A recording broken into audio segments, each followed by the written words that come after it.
SBI और Ramky foundation पक्षर मागणा शिशु रोग स्वास्थ्य शिविर अनुष्ठित। एसबीआई और रामकी फाउंडेशन एवं भेजीपदर प्राथमिक विद्यालय भवानीपाटनार मिलित सहयोग आज भवानीपाटना ब्लॉक स्थानीय भेजीपद स्थित भेजीपदर प्राथमिक विद्यालय एक विशेष शिशु रोगर स्वास्थ्य शिविर आयोजित हो जाइछि। भवानीपाटना शिक्षा मंडल तेंतुलीखुंडी क्लस्टर एबीईओ जयनारायण माझी और सीआरसी सूर्यनारायण महांती शिविर को उद्घाटन करथिले। विद्यालय प्रधान शिक्षक मनोज कुमार साहू और सहकारी शिक्षक प्रशांत कुमार खमारी उपस्थित कार्यक्रम आयोजित होता। उक्त कार्यक्रम में विशेष शिशु रोग विशेषज्ञ डाक्टर शिवप्रसाद आचार्य तत्वावधान में शिविर आयोजित हो स्वतंत्र शिविर में अन्य 310 जन छात्र छात्री को विभिन्न शिशु रोग परीक्षा करने स्वास्थ्य और आगामी अंशुघात उपरे मध्य सचेतनता करा जायथिला। ए कार्यक्रम में विद्यालय छात्र छात्री पाखापाखी अंचल विभिन्न छात्र छात्री योगदान देथिले। ए कार्यक्रम को रामकी फाउंडेशन चिकित्सक डाक्टर विमल कुमार षडंगी एवं विद्यालय सहयोगी शिक्षक श्री चिन्मय महांती, श्री पद्मनाभ महानंद, शिक्षयित्री स्वागतिका नेगी एवं सुचारिता महापात्र सहयोग करथिले। स्वास्थ्य सचेतनता उपरे रामकी फाउंडेशन शिविर करी समाज और कलाहांडी अंचल लोकों साधारण स्वास्थ्य को सुधरिबार मुख्य भूमिका करि आसुछि एवं एपरि विभिन्न स्वास्थ्य सचेतन शिविर करी कलाहांडी रे तार सेवा तांको अनुष्ठान जरिया करि आसुछन्ति। रामकी संस्थार कलाहांडी पीसी भेसेज वितरक ज्योत्स्ना राणी बेहेरा, नर्सिंग कर्मचारी पंकजिनी रणा, एलटी नीतू नायक, पायलट निरंजन हाथी, लिंगराज स्वाई उपस्थित थिले। विद्यालय शिक्षयित्री स्वागतिका नेगी धन्यवाद अर्पण करथिले। विद्याधर साहूंक रिपोर्ट मसीहा न्यूज।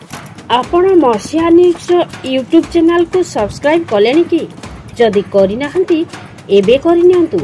एहा सह मसीहा न्यूज रो फेसबुक पेज को और ट्विटर को फॉलो करंतु। ता सह मसीहा न्यूज रो ऐप आसी गलानी।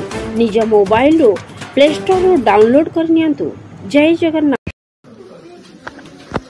तोना काना बाबू मोना आदित्य बाग केन काना गाँ काना केन क्लास पढ़ुचु तुम स्कूल ना काना स्कूल ना गवर्नमेंट यूपी स्कूल भेजीपद एसबीआई तरफ नु हम स्कूल ना गोटे हेल्थ कैंप हितिला हमके भी देखले और हमर भाई मन के भी देखले औषधपत्र देले भल लागे। सर आसाल आपण परिचय मो श्रीयुक्त जय कुमार माझी एबी भवानीपाटना और आज भेजीपद उच्च प्राथमिक विद्यालय ये समस्त छात्र छात्री मान मेडिकल हेल्थ कैंप अनुष्ठित होची और ये आमर एसबीआई फाउंडेशन तथा राम के तरफ होती आमर डॉक्टर आचार्य सार अच्छा अन्य सब मेडिकल स्टाफ अच्छा आम पिला मान गोटे सुवर्ण सुजोग से निज स्वास्थ्य परीक्षा ने कार्ड विषय हो मेडिसिन पत्र मागणार सब दि जाम जो कम्युनिटी से बहुत खुशी प्रकाश कर कम्युनिटी भी अनेक संख्यार भी स्वास्थ्य अवस्था परीक्षा कर। सर आप परिचय मो ना प्रशांत कुमार खमारी मो सरकारी उच्च प्राथमिक विद्यालय भेजीपदर जड़े वरिष्ठ शिक्षक आज आम सौभाग्य आम विद्यालय रामकी फाउंडेशन एवं एसबीआई फाउंडेशन मिलित आनुकूल्य गोटे मागणा स्वास्थ्य शिविर अनुष्ठित होगी। मागणा स्वास्थ्य शिविर में आम विद्यालय छात्र छात्री तथा निकटस्थ विद्यालय निकटस्थ ग्रामर छात्र छात्री मान समस्त मागणा स्वास्थ्य सेवा जोगे देवा सहित से मागणा औषध बंटन करागला।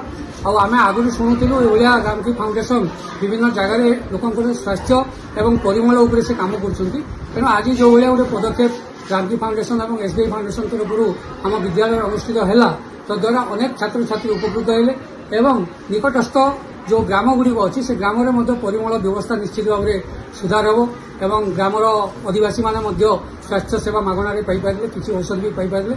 आगामी दिन में रामकी फाउंडेशन एभलिया तार जो सेवा रही स्वास्थ्य क्षेत्र में एवं परिमल क्षेत्र में जो सेवा रही है सब दिन चालू रो एवं विद्यालय तरफ आम ये अंचलवासी तरफ रामकी फाउंडेशन जो महान कार्य होची कार्यर उत्तरोत्तर उन्नति हो या भगवान प्रार्थना कर।